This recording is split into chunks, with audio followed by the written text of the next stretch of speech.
Bonsoir à tout le monde. Bienvenue sur la Pandiac TV. Les amis, je voudrais juste parler d'une chose que tout le monde est au courant. Et cette chose, c'est la mort de Cheikh Niass, ce Sénégalais qui a été assassiné par la police du Sénégal. Je ne sais pas quelle est l'opinion de tout un chacun, madame, je veux dire des Sénégalais. Quelle est l'opinion et la pensée et la manière dont ils voient la police sénégalaise. Moi, l'œil que je le regarde d'un œil positif, parce que quand on dit police, normalement la police républicaine, elle est là pour la sécurité des citoyens et de leurs biens. Mais cette police sénégalaise, l'œil que moi je les regarde est différent de l'explication que moi je viens de donner tout de suite. Parce que police bi nga xamantene bu la wara aar bu demee ba changer doxalin ci yow mu wara aar rek police boobu dañ ko wara xoolaat. Man mii di wax, j'ai eu beaucoup de situations avec la police. J'ai été plusieurs fois victime de répression, de n'importe quoi si police et gendarmerie. Yagout, amna bi nga xamantene deful sa un mois, il y avait un problème ici à Toubab Dialaw. Problème bi si benn bar la, bar bi fi la nek ci suñu koñ. Amon na fa bruit, après police ñëw di def constat, man ma nek di romb. Le fait juste de passer avec mes dreadlocks et avec le style que je fais, mon turban, et j'ai passé, je parlais à une dame en lui disant que ici au Sénégal, je ne sais pas, après, il m'a dit, toi tu es quoi, tu es Gambien ou quoi? Parce qu'avec mon style, les gens pensent que je suis Gambien. Je ne suis pas Gambien. Il m'a dit, tu viens? J'ai dit, pourquoi? Il m'a dit, tu viens? Je suis venu. Et il m'a demandé ma pièce d'identité. Et je lui ai dit, pourquoi tu me demandes ma pièce d'identité? Parce que le style gambien que vous pensez, ou bien l'anglais que je parle parfois. Il m'a dit non. J'ai dit non, mais je ne suis pas le seul à passer ici. Je suis même accompagné de quelqu'un. Il est passé, parce que moi je restais derrière en train de parler avec quelqu'un. Le gars est passé. Même pas 30 secondes. Moi je passe, tu m'arrêtes. Pourquoi tu ne l'as pas arrêté? Parce qu'il n'a pas de dreadlocks. Moi, je suis le criminel. Parce que vous pensez que tous les gens qui portent des dreadlocks, c'est des criminels, c'est des voyous, c'est du n'importe quoi. Mais ce n'est pas les dreadlocks qui fait la différence. Et je ne sais pas, même la différence, ce n'est pas le mot que je voulais utiliser. Mais ce n'est pas les dreadlocks qui fait que cette personne est mauvaise. Rassa taxul ñu naan diw dafa bon wala dafa bandi. Il faut ngeen comprendre que bandi yi léegi sax defatuñu rasta. Parce que xam nañ ni ki boo defee rasta rek tu es très facile à détecter. Moi j'ai eu plusieurs cas.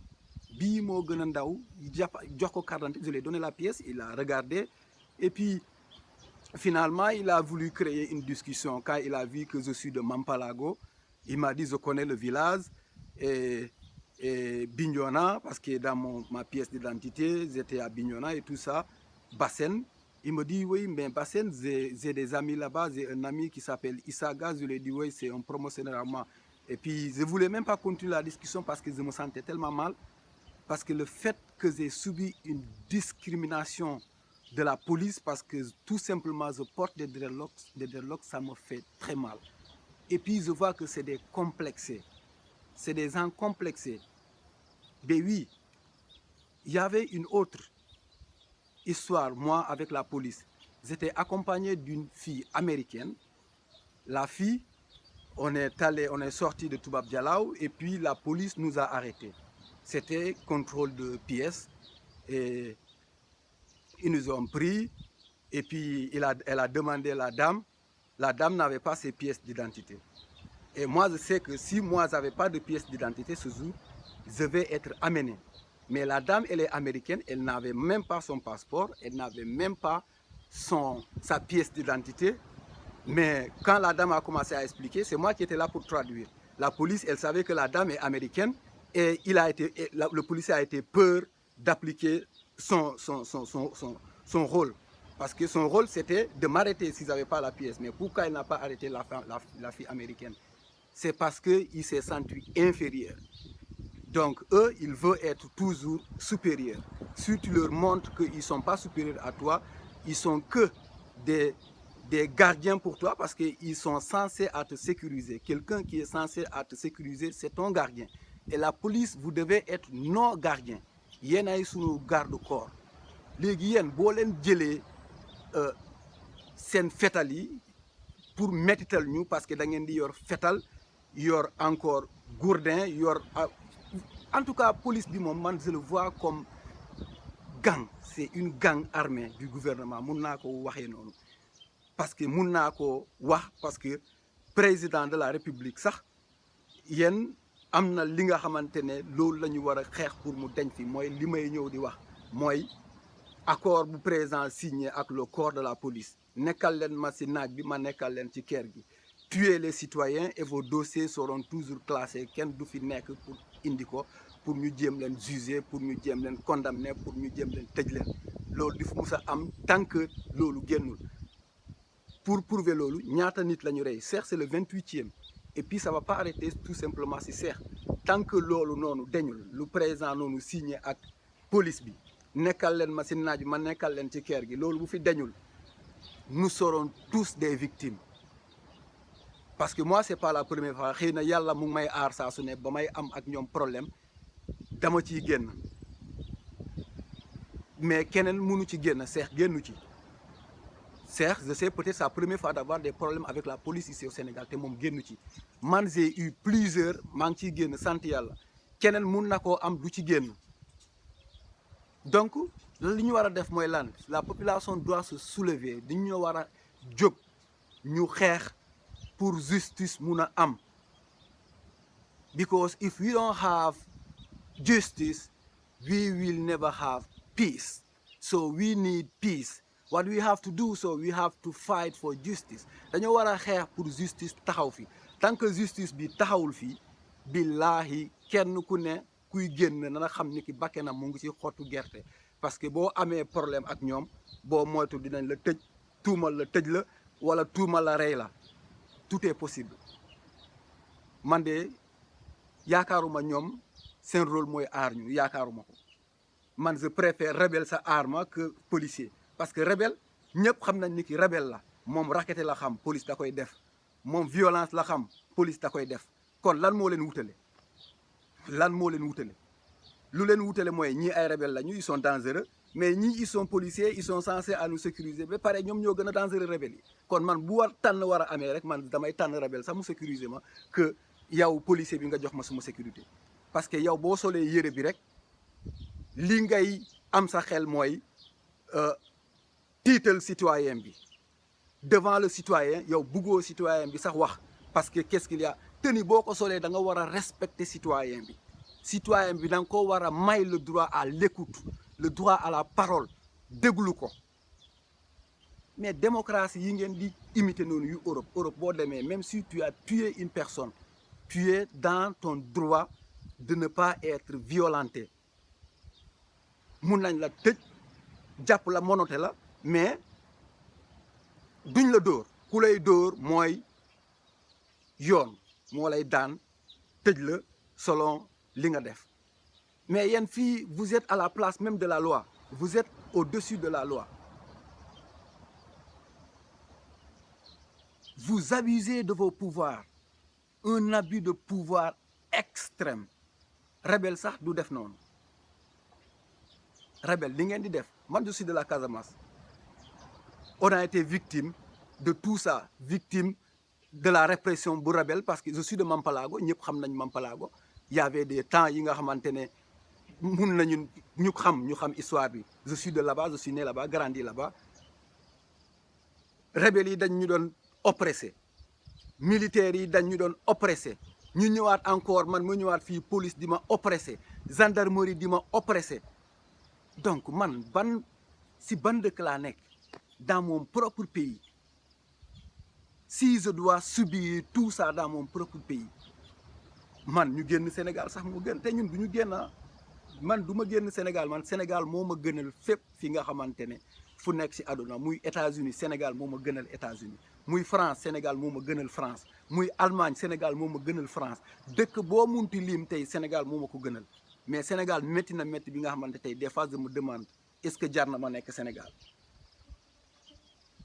parce que tey lu tax ma mun a bég pour nekk Sénégal sécurité bu doy bi nga xamante ne ki ma war a aar moo ko war a téye ci loxam moom daf ma koy dóor police bi nga xamante ne danga may dóor man nga xamante ne yow yaa ma war a aar danga may dóor danga may brutaliser police ay gang la rek c'est des gangs c'est un gang bien organisé légalisé gouvernement bi yor ko pour mun a protéger ay ñoñam loolu rek la vous n'êtes pas là pour des citoyens yéen vous êtes là pour le gouvernement du Sénégal ñëpp xam nañ ko la police sénégalaise la gendarmerie sénégalaise yéen ñooñu ngeen di ragal sax ñooñu ngeen di ragal parce que man musuma gis contrôle ngeen di arrêté 4x4 bàyyi ngeen xel les sénégalais yi laay waxal c'est très rare nga nekk ci 4x4 ñu ñeme laa arrêté boo nekkee bandi sax boo yoree yeneen 4x4 yu seer yi dañ lay ragal a arrêté parce que da ngeen di yaakaar ne c'est un homme d'État xëy na mun ngeen mooy loolu donc yéen vous êtes là pour les riches pour le gouvernement maanaam pour sénégalais yi et dëggal pour gouvernement Sénégal mais nekku leen fii pour sénégalais yi li may wax man seede naa ko donc ñun ñu jóg waruñu xaara wax ji dafa bari on parle trop on est en train de parler depuis dañoo war a commencer di acter on doit commencer à acter maintenant wax ji dafa war a doy dañoo war a jóg di xeex parce que wax ñii wax changé wul problème bi de c'est pas parce que wax bi buy changé kon changé woon na bu yàgg parce que bu ñu commencé wax boobu fekk man xaw ma sax dinaa juddu dara changé wul kon lan la ñu war a def bu ñu gisee lu normalul peuple bi moo war a dajaloo ñu dem xeex régler problème boobu ñëw toogaat parce que xoolal complot moo ñu yor de police gendarmerie armée ak gouvernement bi complot moo nekk seen biir ñu ngi naan Sénégal coup d'état musu fi am lan moo tax posez-vous cette question Sénégal fii ñaata rey la ñu def fii ba pare mujjul fenn posez-vous cette question lan moo tax posez-vous cette question lan moo tax parce que ñoom dañuy toog comploter ba pare ñu naxaral ñu gouvernement day def lu ko neex armée day def lu ko neex gendarmerie day def lu ko neex police day def lu ko neex ba pare du mujj fenn dafa war a commencer mujj fenn nag ñun ñoo war a jóg ñeme dee dañu war a jaay suñu bakken bu dee war nañu calculer suñu suba doom dañoo war a commencer jaay suñu bakken parce que lu ñuy bàyyi muy daw nii ñu ngi am ay njaboot ñun nekkuñu ci jàmm njaboot ji balaa buy màgg violence bi bu dee mu ngi à 100% jamono boobu dina nekk à 1000% kon nañu joxe suñu bakken ñu mun a régler Sénégal bu tey pour suñu doom bu ñu ñëwee rek ñu mun a nekk ci dëkk bi nga xamante ne lépp normal na. Yeah, it's time that we start to fight to give our life even we have to die we have to do that dañoo war a joxe suñu bakken bu ñu waree dee sax ñu dee on doit mourir pour l'honneur du Sénégal. Moi j'ai pas peur de mourir ragaluma police ragaluma gendarmerie ragaluma leen parce que maa ngi suma devoir maa ngi def sumay devoir maa ngi sumay droit donc je vais pas avoir peur de cette police qui est censée à me protéger à me sécuriser.